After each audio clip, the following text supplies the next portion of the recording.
이 시간 저희들이 시편 137편 그리고 138편 두 편의 시를 읽었습니다.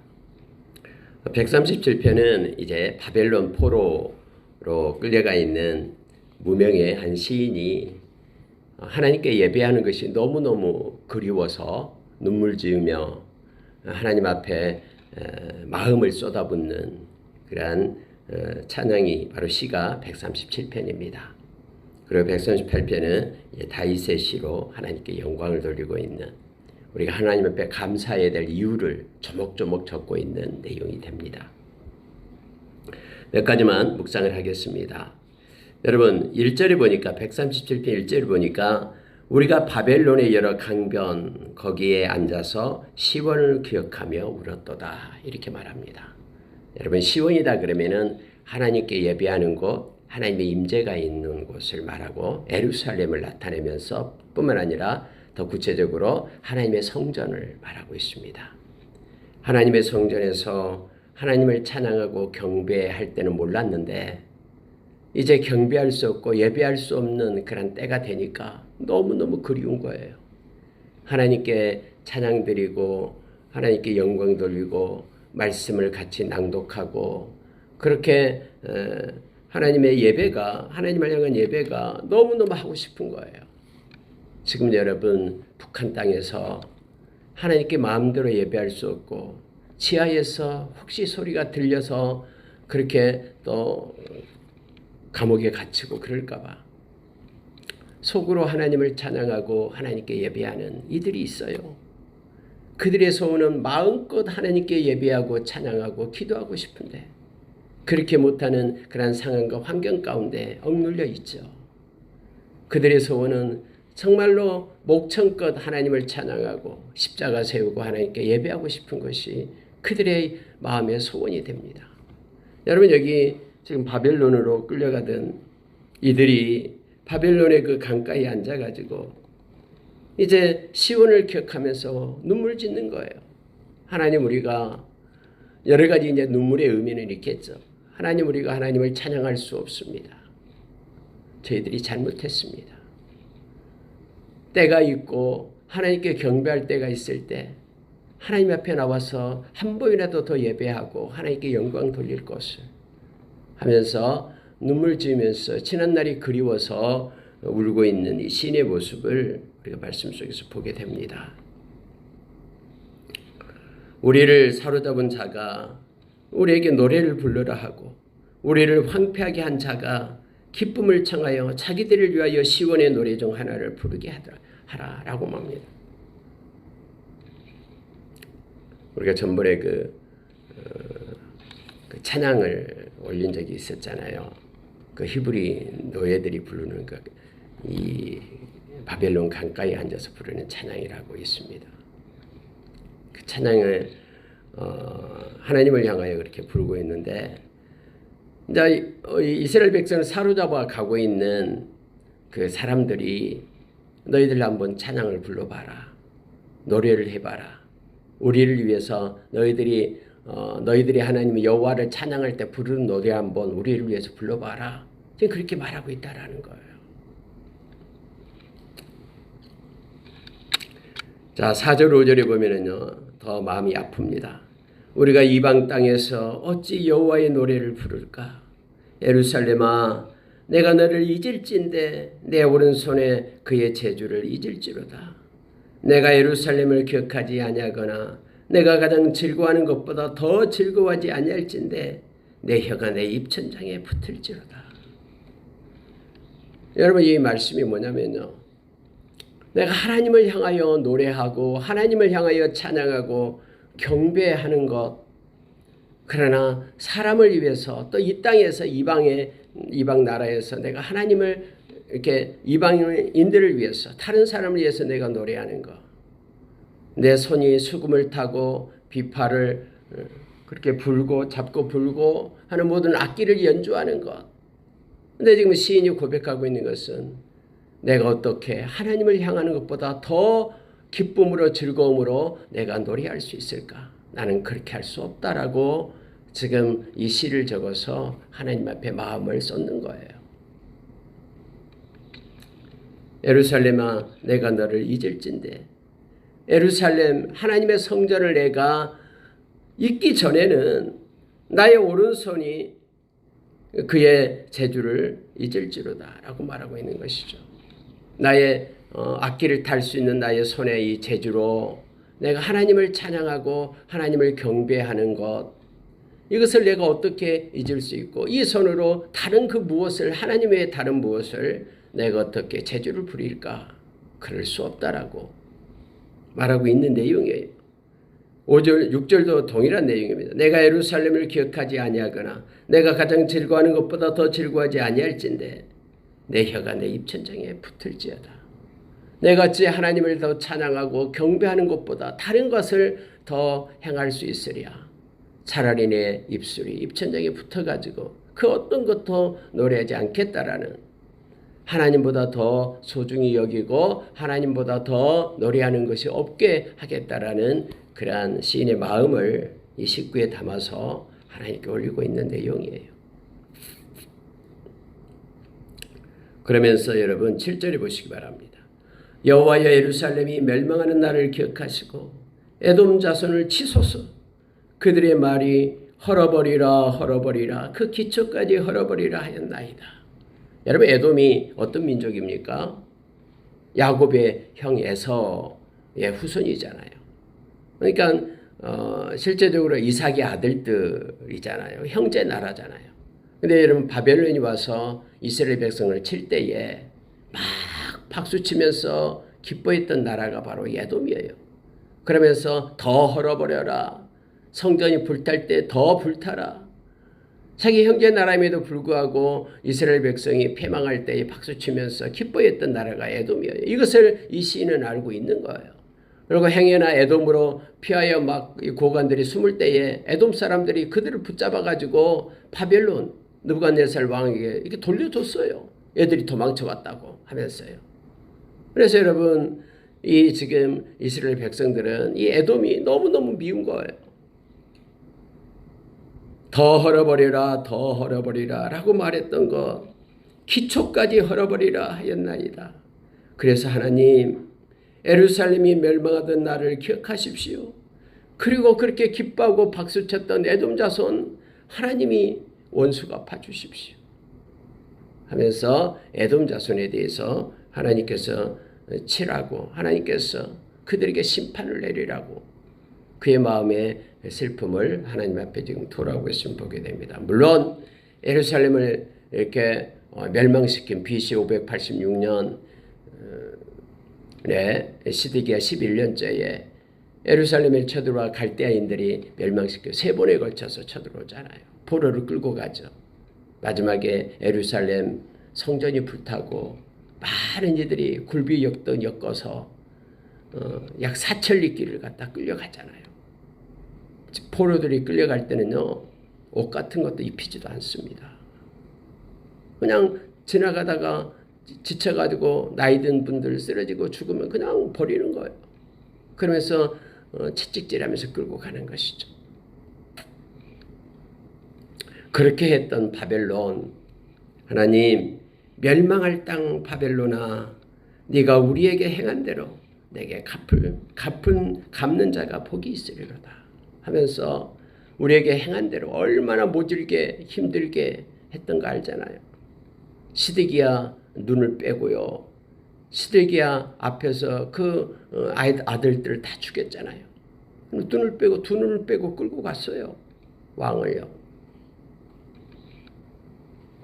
다 하나님의 말씀을 듣지 않은 까닭이었죠. 에레미야가 그렇게 외쳤는데도 아까 우리가 돌아와 찬양했습니다만 하나님께로 돌아오라라고 그렇게 외쳤는데도 그들은 거짓 선지자의 말을 듣고 평안하다.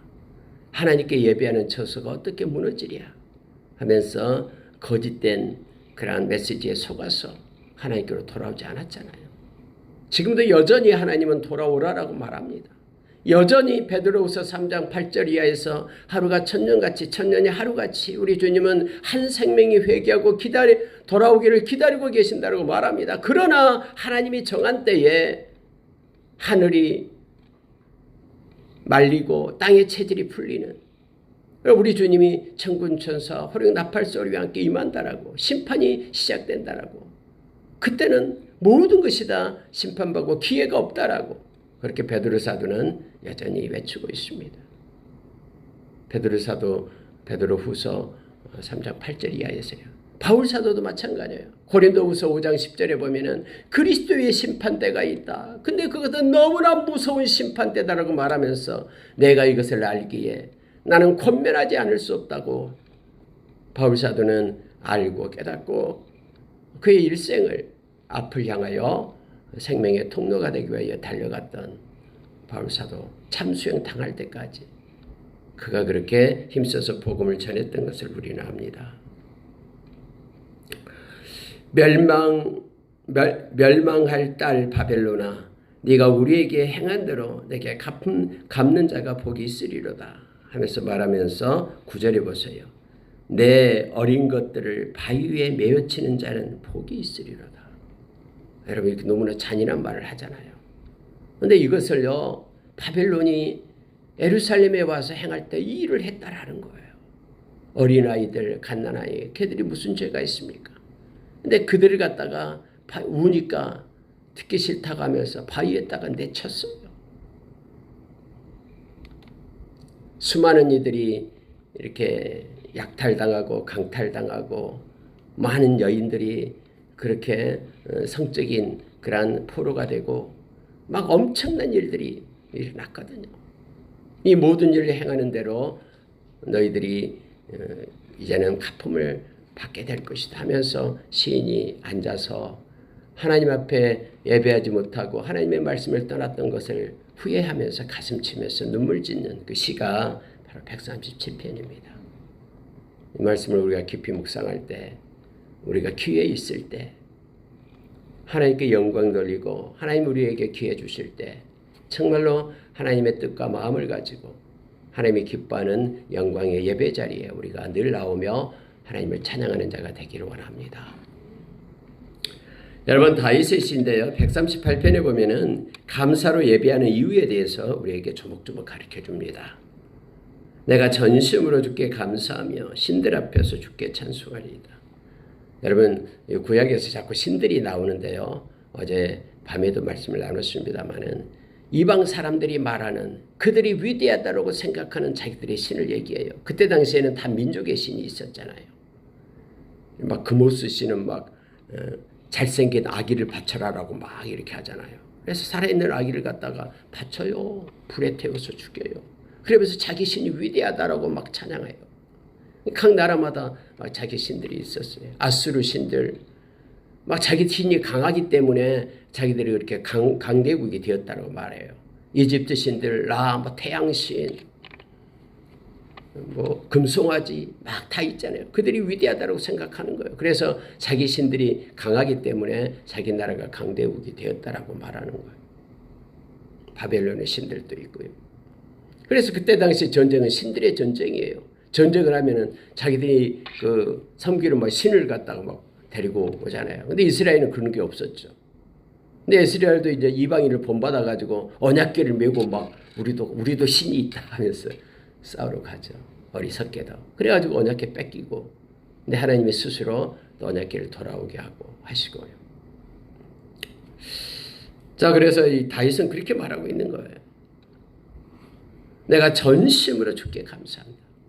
그러니까 다윗은 이게 하나님이 보시기 아름다운 마음이죠. 전심이에요. 쪽마음이 아니라 온 마음을 다해 하나님께 감사를 드린다라고 말합니다. 세상의 모든 신들 앞에 그건 아무것도 아니다라고 생각하고 나는 오직 하나님께만 찬양하고 하나님께만 감사한다 하면서 다윗은 시를 시작합니다. 자, 2절 보십시오. 왜 그가 감사하는지를 다윗은 이렇게 말합니다. 내가 주의 성전을 향하여 예배하며 주의 인자심과 성실하심으로 말미암아 주의 이름에 감사하오리니 이는 주께서 주의 말씀을 주의 모든 이름보다 높게 하셨습니다. 여러분 다윗은 하나님 앞에 성전을 향하여 지금 예배한다라고 말합니다. 물론 다윗이 여러분 늘 전쟁을 했기 때문에 예루살렘에 별로 없었죠. 전쟁터에 나가 있었어요.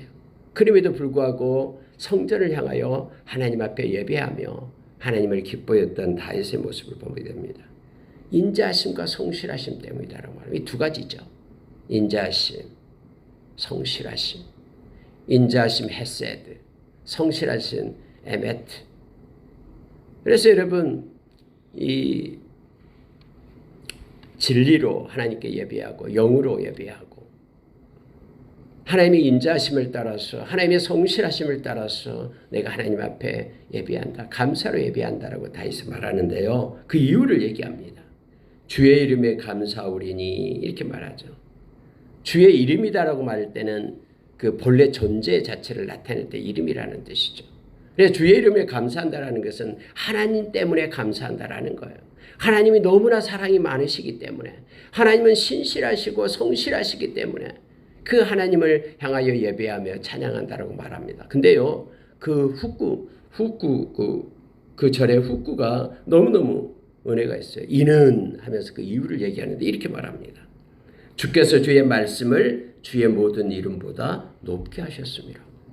아니 여러분 갑자기 말씀이 나오는데 말씀이 주의 이름보다 높게 하셨다라고 말하고 있는 거예요. 여러분 이것은 어느 것이 위쪽에 있고 어느 것이 낮고 이런 의미가 아니에요. 주의 말씀을 동등하게 그렇게 높이는 거예요. 그러니까 주의 이름의 권세하고 주의 말씀은 서로 떼야 뗄 수 없는 함께 올라가고 높아지는 그런 관계를 말하고 있는 것입니다. 어떤 사람은 이걸 분리하는데 분리하면 안 됩니다. 예수님께서도 나와 내 복음을 위하여 핍박받는 자는 현세에서도 가품을 받는다라고 말하죠. 내세에서도 구원을 얻지 못할 자가 없다라고 우리에게 말씀하고 있죠. 하나님도 역시 마찬가지입니다. 다윗에게는요, 이 하나님의 말씀이 하나님의 이름과 동등하다고 느끼는 거예요. 그렇기 때문에 하나님의 말씀을 붙잡고 있을 때 하나님을 경외할 수 있음을 성경은 말해주고 있는 것이죠. 여기서 어째서 주의 말씀을 주의 모든 이름보다 높게 하신다는 이 고백을 하고 있냐면요, 이 말씀과 이름은 우월성, 뭐가 우월하고 뭐가 천하고 이런 내용이 아니에요.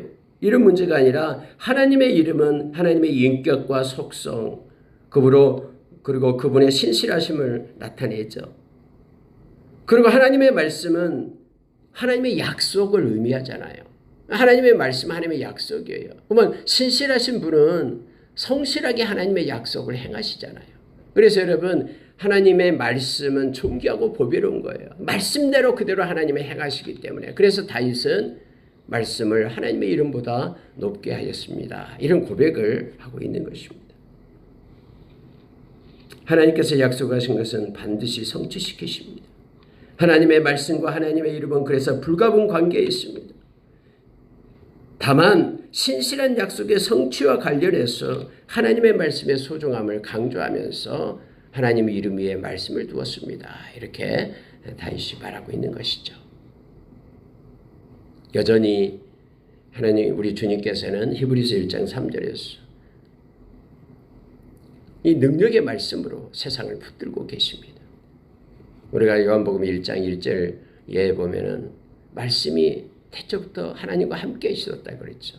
말씀이 육신이 내 이 땅에 오셨고요. 말씀이 곧 하나님이다라고 말하고 계십니다. 그래서 여러분 우리가 말씀 안에서 하나님을 만나고 또 하나님이 곧 말씀이 되며 말씀을 소중히 여기고 붙잡을 때 우리는 하나님을 경외할 수 있는 자임을 성경은 말해주고 있는 것이죠. 자, 여러분 3절에 보십시오. 내가 간구하는 날에 주께서 응답하시고 하나님이 살아계시기 때문에 그래요. 그래서 여러분 다윗은 기도했잖아요. 다윗은 늘 하나님 앞에 기도합니다.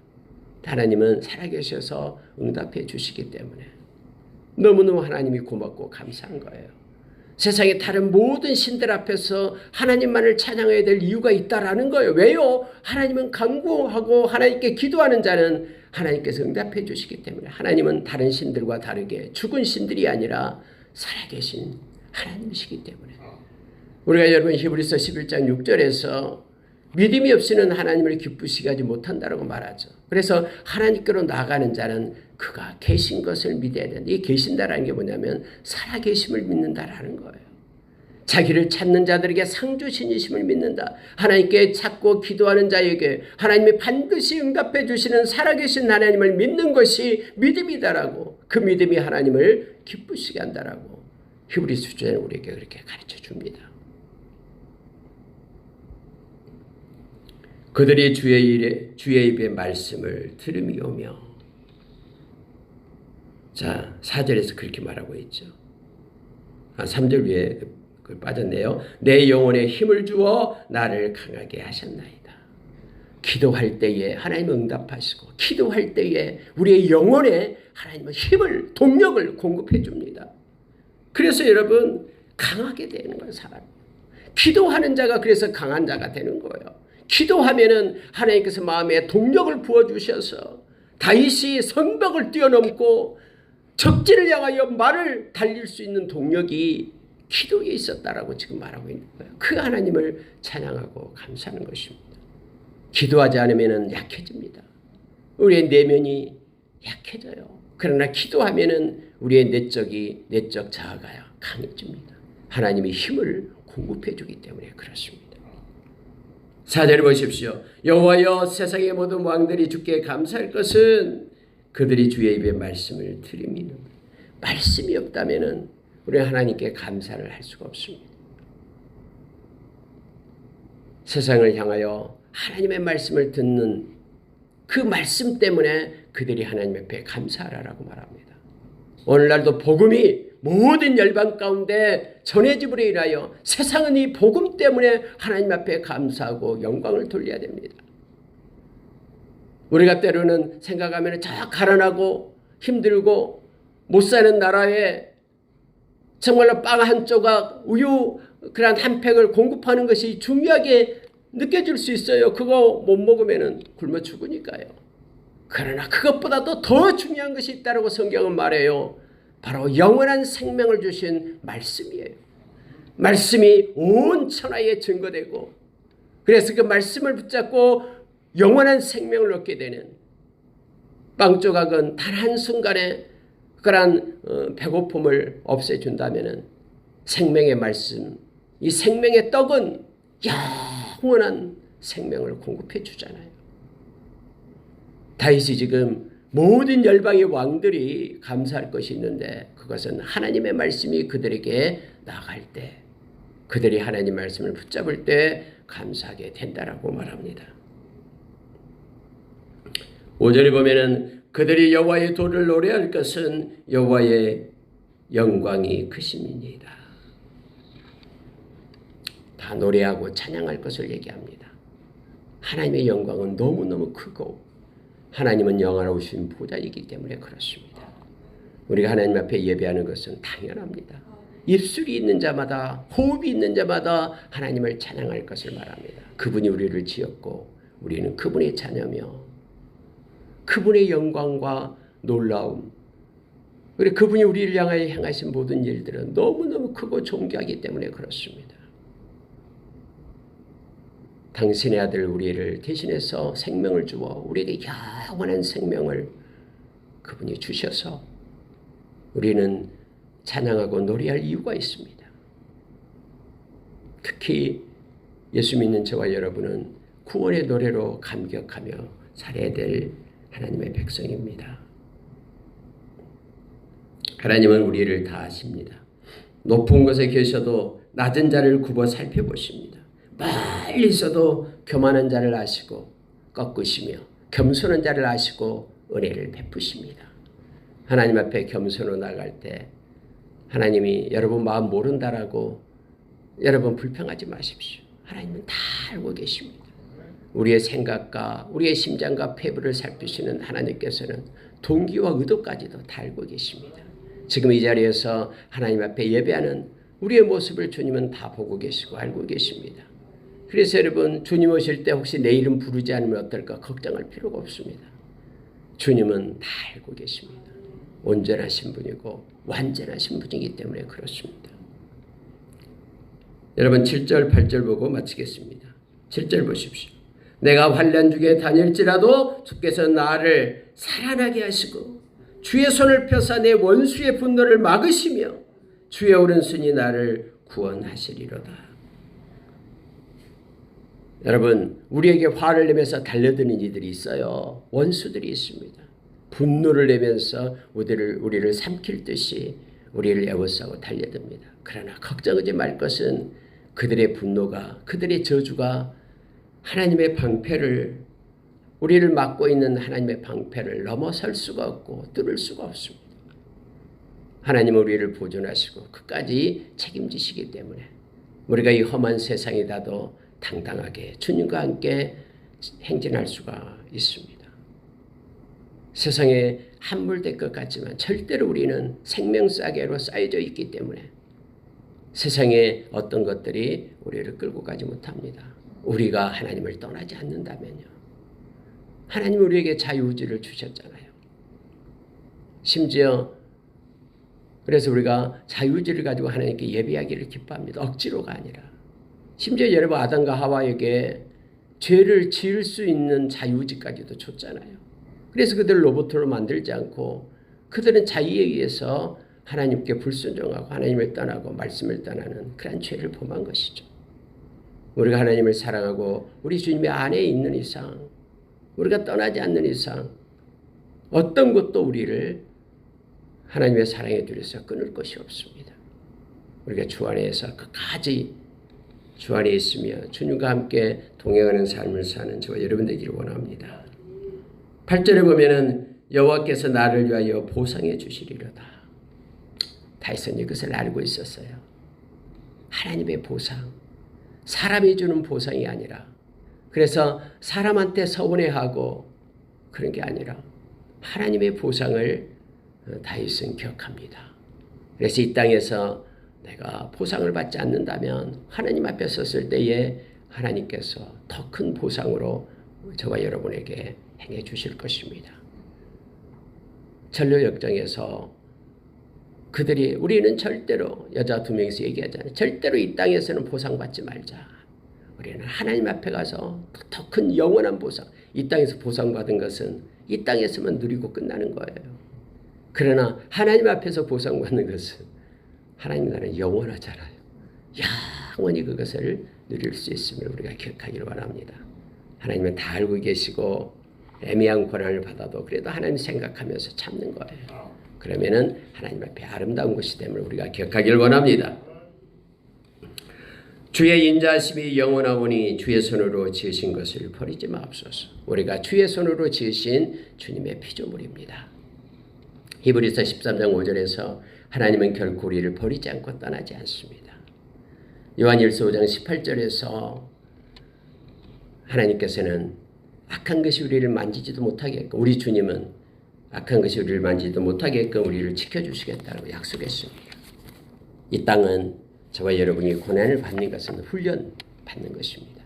하나님의 사람으로 그걸 통해서 온전하게 세워지고 영원한 하나님의 나라에 입성할 수 있는 온전한 자로 그렇게 우리를 세워가시고 견인해 가심을 감사하며 하나님께 찬양하는 오늘 하루가 되기를 원합니다. 오늘도 이 다윗처럼 우리가 감사로 예배하는, 삶으로 예배하는 저와 여러분 되기를 원합니다. 함께 기도하겠습니다.